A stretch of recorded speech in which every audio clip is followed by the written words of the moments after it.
Heat stroke यानी लू लगना गर्मी में होने वाली सबसे सीरियस प्रॉब्लम है और इस कंडीशन में बॉडी अपने टेम्परेचर को कंट्रोल नहीं कर पाती। बॉडी का स्वेटिंग सिस्टम फेल हो जाता है और बॉडी ठंडा होने में असमर्थ हो जाती है। हीट स्ट्रोक में बॉडी टेम्परेचर 10 से 15 मिनट में 106 डिग्री फ़ारेनहाइट या इससे अधिक तक बढ़ सकता है और तुरंत ट्रीटमेंट नहीं मिलने पर पैरालिसिस, मल्टीपल ऑर्गन फेलियर या डेथ तक हो सकती है। WHO की एक रिपोर्ट के मुताबिक हीट वेव्स के कारण मरने वाले लोगों की संख्या दूसरे एक्सट्रीम वेदर की कंडीशन में मरने वाले लोगों की संख्या से कहीं अधिक है। हीट स्ट्रोक को उनके कारणों के आधार पर दो तरह से कैटेगराइज किया जा सकता है, क्लासिकल हीट स्ट्रोक और exertional heat stroke. Classical heat stroke की बात करें तो ये अक्सर बुजुर्गों में, बच्चों में और उन लोगों में दिखाई देता है जो बढ़ती हुई गर्मी के प्रति लापरवाही बरतते हुए अपना ध्यान नहीं रखते हैं। क्लासिकल हीट स्ट्रोक में बॉडी की थर्मोरेगुलेटरी प्रोसेस एल्डरलीज में डिमिनिश और बच्चों में अंडर डेवलप्ड रहती है, जबकि एक्सर्शनल हीट स्ट्रोक एक मेडिकल इमरजेंसी है और इंटेंस फिजिकल एक्टिविटी इसके लिए रिस्पॉन्सिबल है, जो अक्सर एथलीट्स, लेबर्स, किसान, फायर फाइटर्स या सोल्जर्स को अफेक्ट करती है। एक्सर्शनल हीट स्ट्रोक में ये जरूरी नहीं कि बाहर का टेम्परेचर बहुत अधिक हो।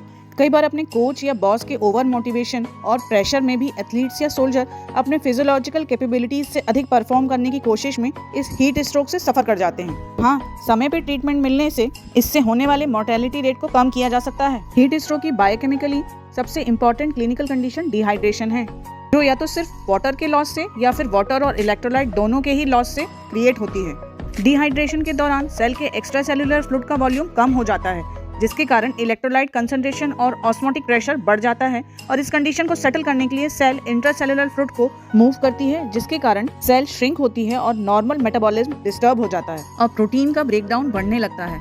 वहीं दूसरी तरफ ADH एंटी डायूरेटिक हार्मोन का सीक्रेशन बढ़ जाता है, जो कि बॉडी में पानी की रिटेंशन को बढ़ाता है, जिससे यूरिन आउटपुट कम होता है। ऐसी कंडीशन में प्लाज्मा प्रोटीन और ब्लड यूरिया का कंसंट्रेशन बढ़ जाता है। वैसोप्रेसिन हार्मोन प्लाज्मा की हाइपरटोनिसिटी को रिड्यूस करने के लिए किडनी के थ्रू सोडियम के एक्सक्रीशन को बढ़ाता है, जिससे एक समय के बाद बॉडी में इलेक्ट्रोलाइट भी कम होने लगते हैं। ऐसी कंडीशन में पेशेंट की पल्स रेट बढ़ जाती है और ब्लड प्रेशर कम हो जाता है। डिहाइड्रेशन के ट्रीटमेंट के लिए ओरल रिहाइड्रेशन थेरेपी सजेस्ट की जाती है, जिसमें वाटर इंटेक का ध्यान रखा जाता है और फिजिशियन के द्वारा आइसोटोनिक सॉल्यूशन भी प्रिस्क्राइब किया जाता है, जिससे इलेक्ट्रोलाइट के लॉस को भी कंपनसेट किया जा सके। हीट स्ट्रोक से बचने के लिए समझदारी दिखानी होगी और इस कठिन मौसम से निपटने के लिए सावधानी बरतनी होगी। इन सावधानियों में आप पाएंगे कि हमारे बड़े बुजुर्गों की सलाहें भी शामिल हैं। गर्मियों के मौसम में लूज फिटिंग और लाइट वेट क्लोथ्स ही प्रेफर करने चाहिए, जिससे बॉडी का स्वेटिंग मैकेनिज्म आसानी से काम करते हुए बॉडी को कूल रख सके। सनबर्न से प्रोटेक्शन भी बहुत जरूरी है, क्योंकि सनबर्न से बॉडी का कूलिंग मैकेनिज्म प्रभावित होता है। इसीलिए घर से बाहर निकलते समय हैट, सनग्लासेस और सनस्क्रीन का यूज जरूर करना चाहिए। इस मौसम में पानी अधिक से अधिक पीना जरूरी है। दोपहर का समय इंडोर ही स्पेंड करें। एक्सेसिव फिजिकल लेबर या एक्सरसाइज से बचें। गर्मियों के लिए वो कहते हैं ना, summer is the annual permission slip to be lazy, to do nothing and have it count for something, to lie in the grass and count the stars.